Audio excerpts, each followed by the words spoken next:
എല്ലാവർക്കും ചോറ് കഴിക്കുന്നത് ഇഷ്ടമാണ്. പക്ഷേ ഈ ചോറ് കഴിക്കുന്നതുകൊണ്ടാണോ പ്രമേഹം വരുന്നതും കൊളസ്ട്രോൾ കൂടുന്നതും പൊണ്ണത്തടി ഉണ്ടാവുന്നതും? ഹായ് ഫ്രണ്ട്സ്, ഞാൻ ഡോക്ടർ പ്രസൂൺ.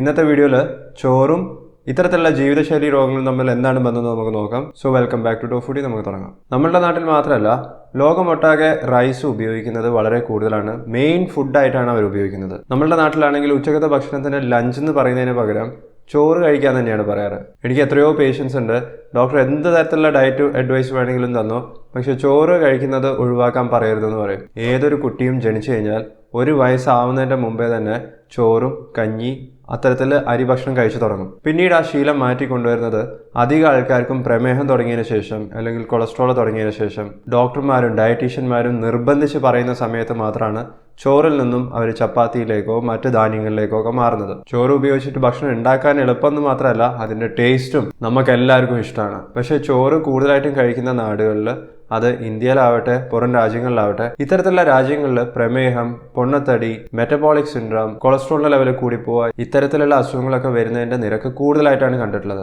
അതുകൊണ്ട് തന്നെ ചോറ് കഴിക്കുന്നതും ഇത്തരത്തിലുള്ള അസുഖം വരുന്നതും തമ്മിൽ എന്തെങ്കിലും ബന്ധമുണ്ടോ എന്ന് നോക്കാൻ പലതരത്തിലുള്ള സ്റ്റഡീസും നടത്തിയിട്ടുണ്ട്. അത്തരത്തിലുള്ള കുറച്ച് സയന്റിഫിക് സ്റ്റഡീസിനെ കുറിച്ചാണ് ഞാൻ പറയുന്നത്. ഏകദേശം 298ഓളം ലിറ്ററേച്ചറും ആർട്ടിക്കിൾസും സ്റ്റഡീസും ഇന്റർനെറ്റിൽ തന്നെ പബ്ലിഷ് ചെയ്തിട്ടുണ്ട്. പക്ഷെ അതിൽ നിന്നും 14 ഹൈ ക്വാളിറ്റി ആയിട്ടുള്ള സ്റ്റഡീസ് നോക്കി ആ സ്റ്റഡീസിന്റെ റിസൾട്ട്സ് ആണ് ഇന്നത്തെ വീഡിയോയിൽ ഞാൻ ഷെയർ ചെയ്യുന്നത്. ഇനി ഈ സ്റ്റഡീസിനെ കുറിച്ചൊക്കെ പറയുന്നതിന് മുമ്പേ 1-2 വേർഡ്സ് നിങ്ങൾക്ക് അറിഞ്ഞിരിക്കണം. അതിലൊന്ന് പ്രമേഹം അല്ലെങ്കിൽ ഡയബറ്റിസ് ആണ്.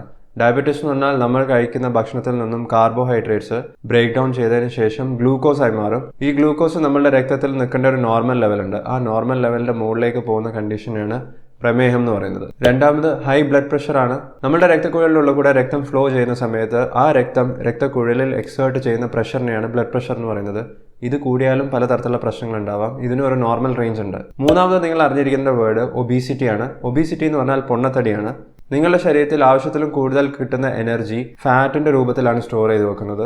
ഇങ്ങനെ ഫാറ്റിന്റെ അളവ് കൂടി വരുന്ന കണ്ടീഷനെയാണ് ഒബീസിറ്റി എന്ന് പറയുന്നത്. ബോഡി മാസ് ഇൻഡെക്സ് നോക്കുന്ന സമയത്ത് 30ന്റെ മുകളിലേക്ക് BMI ഉണ്ടെങ്കിൽ അവരെല്ലാവരും ഒബീസ് എന്നാണ് പറയാറ്.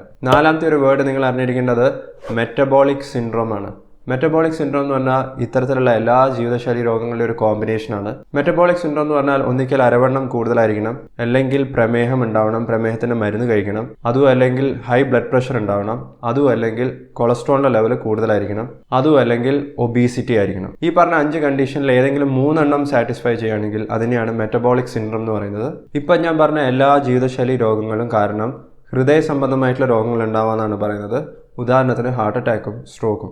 ഇനി ഈ പറഞ്ഞ സ്റ്റഡീസിൽ കണ്ടുപിടിച്ചിട്ടുള്ള കുറച്ച് കാര്യങ്ങൾ പറയാം. ഈ 14 സ്റ്റഡീസിലും കൺസിസ്റ്റന്റ് ആയിട്ട് കണ്ടുപിടിച്ചിട്ടുള്ള ഒരു കാര്യം, റൈസ് ഇൻടേക്ക്, ചോറ് കഴിക്കുന്നതിന്റെ അളവ് കൂടുന്നതിനനുസരിച്ച് തന്നെ മെറ്റബോളിക് സിൻഡ്രോം വരുന്നതിന്റെ റിസ്ക്കും കൂടുന്നതാണ്. അതായത് രണ്ടും തമ്മിൽ പോസിറ്റീവ് റിലേഷൻ ഉണ്ട്. നമ്മൾ ഓരോരുത്തരും എത്ര കൂടുതലാണ് വൈറ്റ് റൈസ് കഴിക്കുന്നത് അതിനനുസരിച്ച് മെറ്റബോളിക് സിൻഡ്രോം വരാനുള്ള ചാൻസസും കൂടുതലാണെന്നാണ് പറയുന്നത്. നമുക്ക് ഓരോരുത്തർക്കും പ്രവർത്തിക്കാൻ എനർജി വേണം. ആ എനർജി നമ്മൾ കഴിക്കുന്ന ഭക്ഷണത്തിലൂടെയാണ് കിട്ടുന്നത്.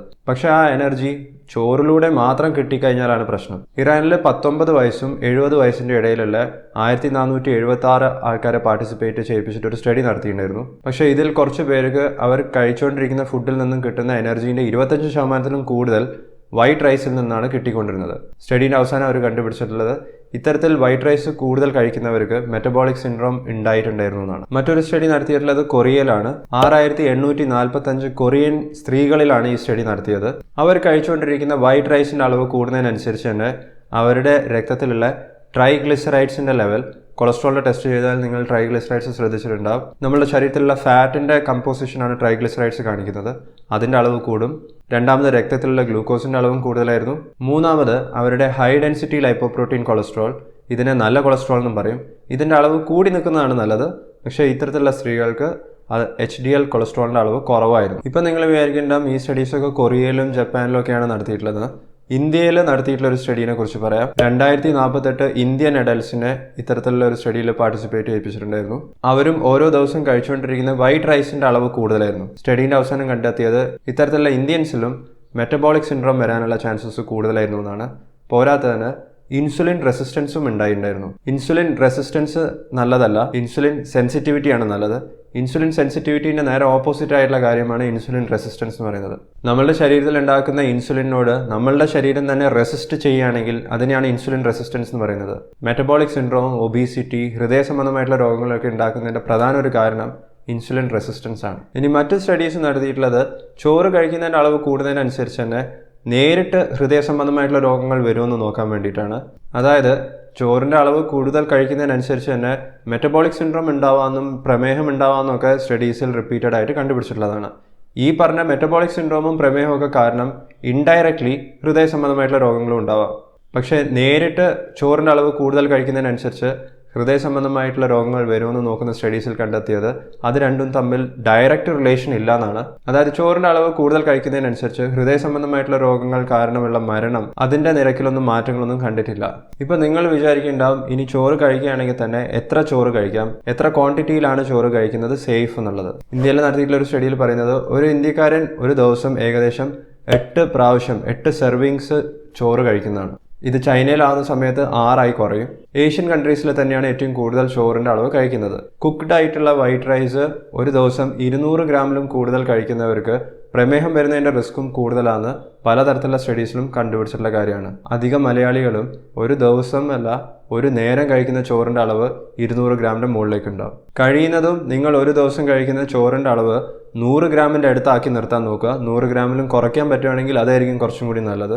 ഈ ഒരു വിഷയത്തിനെ കുറിച്ച് ഞാൻ സെപ്പറേറ്റ് വീഡിയോ തന്നെ ചെയ്തിട്ടുണ്ട്. ലിങ്ക് നിങ്ങൾക്ക് ലൈക്ക് ബട്ടൻ്റെ താഴെ കാണാം. ഇനി നിങ്ങളുടെ രണ്ടാമത്തെ സംശയം വെള്ളച്ചോറിന് പകരം ബ്രൗൺ റൈസ് കഴിച്ചാൽ മതിയോന്നായിരിക്കും. ബ്രൗൺ റൈസിൽ നിന്ന് തന്നെയാണ് വൈറ്റ് റൈസ് ഉണ്ടാക്കുന്നത്. പക്ഷേ ബ്രൗൺ റൈസിൽ അടങ്ങിയിരിക്കുന്ന പലതരത്തിലുള്ള മെഗ്നീഷ്യം, ഫൈബർ, പലതരത്തിലുള്ള വിറ്റാമിൻസ് ഇതെല്ലാം വൈറ്റ് റൈസ് ആവുന്ന സമയത്ത് നഷ്ടപ്പെടുകയാണ് ചെയ്യുന്നത്. ബ്രൗൺ റൈസ് കഴിക്കാൻ പറ്റുകയാണെന്നുണ്ടെങ്കിൽ ബ്രൗൺ റൈസ് കഴിക്കാം. പക്ഷേ ബ്രൗൺ റൈസ് ഉണ്ടാക്കാൻ ബുദ്ധിമുട്ടാണ്, അത് ക്ലീൻ ചെയ്യാൻ ബുദ്ധിമുട്ടാണ്, അത് പാകം ചെയ്യാൻ അതിലും ബുദ്ധിമുട്ടാണ്. പോരാത്തതിന് അതിൻ്റെ ടേസ്റ്റ് അധികം ആൾക്കാർക്ക് ഇഷ്ടപ്പെടില്ല, കുറച്ച് കൂടുതലായിട്ട് ചവയ്ക്കണം. എല്ലാവരും ബ്രൗൺ റൈസ് കഴിക്കണം എന്ന് നിർബന്ധമൊന്നുമില്ല. നിങ്ങൾ വൈറ്റ് റൈസ് തന്നെ തുടർന്ന് പോവുകയാണെന്നുണ്ടെങ്കിൽ അത് മതി.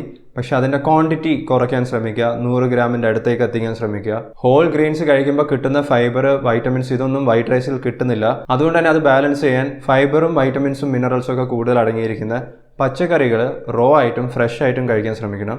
ഈ പറഞ്ഞ 14 സ്റ്റഡീസിൽ നിന്നും കണ്ടെത്തിയിട്ടുള്ള മറ്റൊരു ഇൻട്രസ്റ്റിംഗ് ആയിട്ടുള്ള കാര്യം എന്താണെന്ന് ചോദിച്ചു കഴിഞ്ഞാൽ ചോറിൻ്റെ അളവ് കൂടുതൽ കഴിക്കുന്ന ആൾക്കാർ ഫൈബർ അടങ്ങിയിരിക്കുന്ന ഭക്ഷണം കഴിക്കുന്നത് കുറവായിരിക്കും. അതായത് പെട്ടെന്ന് ചോറ് കഴിച്ചു കഴിഞ്ഞാൽ വിശപ്പ് മാറുന്നതുകൊണ്ട് തന്നെ പച്ചക്കറികളോ ഫ്രൂട്ട്സോ നട്ട്സോ ഇത്തരത്തിലുള്ള മറ്റു തരത്തിലുള്ള ഭക്ഷണം അവർ കഴിക്കാറില്ല. ഇത് 90% ആൾക്കാരും ഇങ്ങനെ തന്നെയാണ്. ഇത്തരത്തിലുള്ള ജീവിതശൈലി രോഗങ്ങൾ വരുന്നതിൻ്റെ മറ്റൊരു പ്രധാനപ്പെട്ടുള്ള കാരണം ഇതാണെന്നാണ് പറയുന്നത്. അപ്പോൾ നിങ്ങൾ ചോറിൻ്റെ അളവ് കുറച്ച് കൊണ്ടുവരിക, 100 ഗ്രാമിൻ്റെ അടുത്തേക്ക് എത്തിക്കുക. അതിന് പകരം പച്ചക്കറികൾ സാലഡിൻ്റെ രൂപത്തിലോ ഫ്രൂട്ട്സോ ഒക്കെ നിങ്ങൾക്ക് 200 മുതൽ 300 ഗ്രാം കഴിച്ചു കഴിഞ്ഞാൽ ഒരു പ്രശ്നം വരുന്നില്ല. അതെല്ലാ മനുഷ്യന്മാർക്കും ഒരേപോലെയാണ്. പക്ഷേ അധികം ആൾക്കാർക്കും ഫ്രൂട്ട്സും വെജിറ്റബിൾസും ഇത്രയും അളവിൽ കഴിക്കാൻ പറ്റാറില്ല. ഇതിൻ്റെ കൂടെ കുറച്ച് എക്സസൈസും കൂടി നിങ്ങളുടെ ജീവിതത്തിലേക്ക് കൊണ്ടുവന്നു കഴിഞ്ഞാൽ ചോറ് കഴിക്കുന്നതിനെ കുറിച്ച് പിന്നെ ആലോചിക്കേണ്ട ആവശ്യം വരുന്നില്ല. ചോറ് കഴിച്ചു കഴിഞ്ഞാൽ കൊളസ്ട്രോളും കൂടില്ല, മെറ്റബോളിക് സിൻഡ്രോമും വരില്ല, ഡയബറ്റീസോ അല്ലെങ്കിൽ ഇൻസുലിൻ റെസിസ്റ്റൻസോ ഒന്നും വരാൻ പോകുന്നില്ല. നിങ്ങൾക്ക് ധൈര്യമായി ചോറ് കഴിക്കുന്നത് തുടർന്ന് പോകാം. പക്ഷേ ഇതൊന്നും നിങ്ങൾ ചെയ്യുന്നില്ല എന്നുണ്ടെങ്കിൽ നിങ്ങൾക്ക് ആവശ്യത്തിന് ഫൈബർ കുറയുകയാണ് ചെയ്യുന്നത്. നിങ്ങൾ കഴിച്ചുകൊണ്ടിരിക്കുന്ന ചോറിൻ്റെ ക്വാണ്ടിറ്റി നിങ്ങൾ കുറയ്ക്കുന്നില്ല എന്നുണ്ടെങ്കിൽ പ്രമേഹവും ഇൻസുലിൻ റെസിസ്റ്റൻസും മെറ്റബോളിക് സിൻഡ്രോമും കൊളസ്ട്രോളിൻ്റെ ലെവലും കൂടി പോകാന്നുള്ളത് പല സ്റ്റഡീസിലും കണ്ടുപിടിച്ചിട്ടുള്ള കാര്യമാണ്. ഈ പറഞ്ഞ എല്ലാ കണ്ടീഷൻസും നേരിട്ടിട്ടല്ലെങ്കിലും ഇൻഡയറക്ട്ലി ഹൃദയ സംബന്ധമായിട്ടുള്ള രോഗങ്ങളും ഉണ്ടാകും. ഇനി എനിക്കറിയേണ്ടത് നിങ്ങളൊരു ദിവസം എത്ര നേരം ചോറ് കഴിക്കാറുണ്ട്, എത്ര അളവിലാണ് ചോറ് കഴിക്കാമെന്ന് നിങ്ങൾക്ക് അറിയാമെന്നുണ്ടെങ്കിൽ അതും കമൻറ്റ് ബോക്സിൽ നിന്ന് രേഖപ്പെടുത്തുക. ഹെൽത്തി ആയിട്ടുള്ള ഭക്ഷണത്തിനെ കുറിച്ചും പലതരത്തിലുള്ള ഹെൽത്തി ഡയറ്റ്സിനെ കുറിച്ചും ഞാൻ വീഡിയോസ് ചെയ്തിട്ടുണ്ട്. ഈ പറഞ്ഞ എല്ലാ വീഡിയോസും ഒരൊറ്റ പ്ലേലിസ്റ്റിന് രൂപത്തിലാക്കിയിട്ടുണ്ട്. ഇവിടെ ക്ലിക്ക് ചെയ്ത് കഴിഞ്ഞാൽ ആ വീഡിയോസൊക്കെ നിങ്ങൾക്ക് കാണാവുന്നതാണ്.